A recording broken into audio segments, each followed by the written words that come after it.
水曜日、司法委員会はドナルド・ J. トランプ大統領の弾劾調査と題した公聴会を開催します。大統領弾劾の憲法上の根拠に関するものです。キャッチーでいいですね。タイトルは気に入りました。しかし、ホワイトハウスは招待されたにもかかわらず、公聴会には参加しないと発表しました。しかし、次回の弾劾のような将来の公聴会への参加の可能性は排除していません。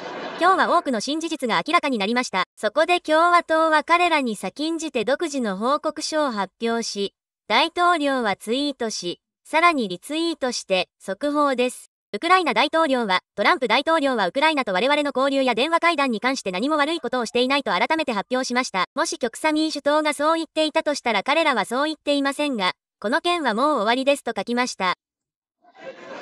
マガサ・クリスティさん、この件を解決してくれてありがとう。これはなかなかの議論ですね。しかし、トランプが脅迫した相手がそう言ったからといって、トランプが無罪だというのは彼自身にとっても馬鹿げた考えです。これはまるで、速報です。私がお弁当代を盗んだ子供が、私の件を尊敬していたからお弁当代をくれたと言っていますとツイートしたようなものです。一件落着。今日、トランプ陣営は過去の捜査の亡霊に襲われたのです。司法省はついに、ミュラー特別検察官によるロシア捜査に関する約300ページのメモと承認メモを公開しました。メモによると、多くの詳細が記されていますが、その一つに、クリス・クリスティが2017年のバレンタインデーにドナルド・トランプと食事をしていた際、トランプが彼にマイケル・フリンを解雇したので、ロシアの件は終わったと言ったというものがあります。トランプが2017年に自分は潔白だと思っていたことと、ドナルド・トランプとクリス・クリスティがバレンタインデーを一緒に過ごしたことのどちらが恥ずかしいのか、私にはわかりません。誰が夕食の代金を払ったのでしょうか。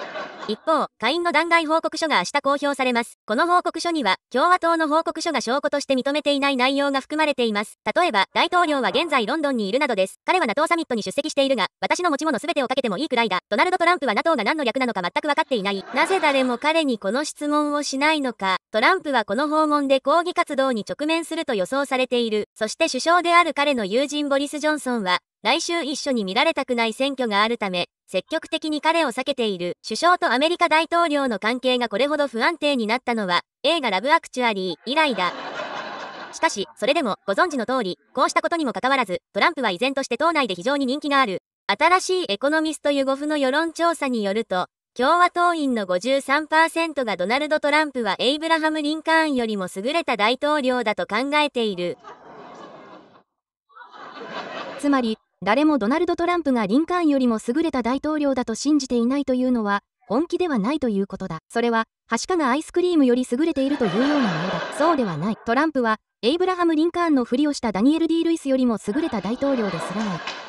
ドナルド・トランプを大統領のみならず、史上最も偉大なアメリカ人の一人と比較するなんて。とんでもない話に聞こえるだろうが、二人を並べてみれば、結局それほどおかしくないのかもしれない。87年前、まず第一に、私はバカではない。よし、今すぐ言える。いや、正反対だ。我々の父祖たちはこの大陸に新しい国家を築いた。ビンビンボンビンビンビン。すべての人間は平等に作られたという理念に身を捧げた国家。マル、ここにいる私のアフリカ系アメリカ人を見てくれ。彼を見てくれ。そして人民の政府。私は自分が何を言ったのかわからない。ああ、私は人民は家に帰って人民のために仕事を見つけろ。彼の顔を殴りたくなる。断言するが、地上から絶滅することはないだろう。彼は私をジョージ・ワシントンやエイブラハム・リンカーンを含め、我が国の歴史上最も偉大な大統領の一人に数えている。死んでよかった。ああ、彼はいつも正直だった。エイブ、本当にそうだった。ドナルド・トランプはフロリダのストリップクラブが40であると考えています。昨日、私たちのファーストレディー、メラニア・トランプが今年のホワイトハウスのクリスマスの飾り付けを公開し、とても美しい動画をツイートすることでそれを行いました。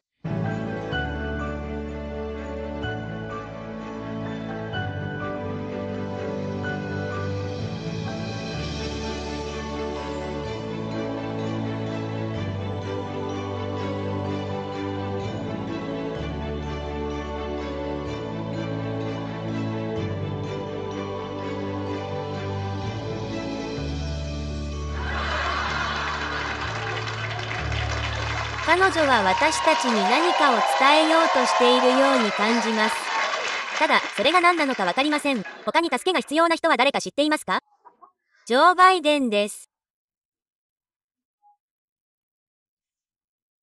さて、アイオワ州の党員集会まであと2ヶ月で、バイデン陣営は新しいバスとホットな新しい選挙スローガンを持っています。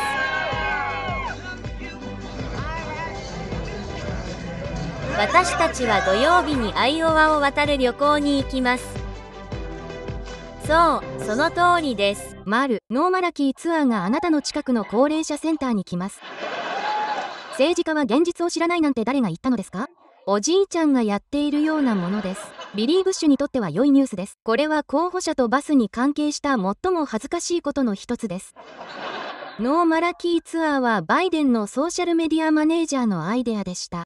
彼がいます。名前はピーポーです。ジョーはこれを真剣に受け止めているが、このスローガンと彼の新しい広告が役に立っているのかどうかはわからない。ジョー・バイデンは信頼できる男であり、バッファローの5セントの価値を知っている男だ。ジョー・バイデンはデタラメや大げさな話は一足も提供しない。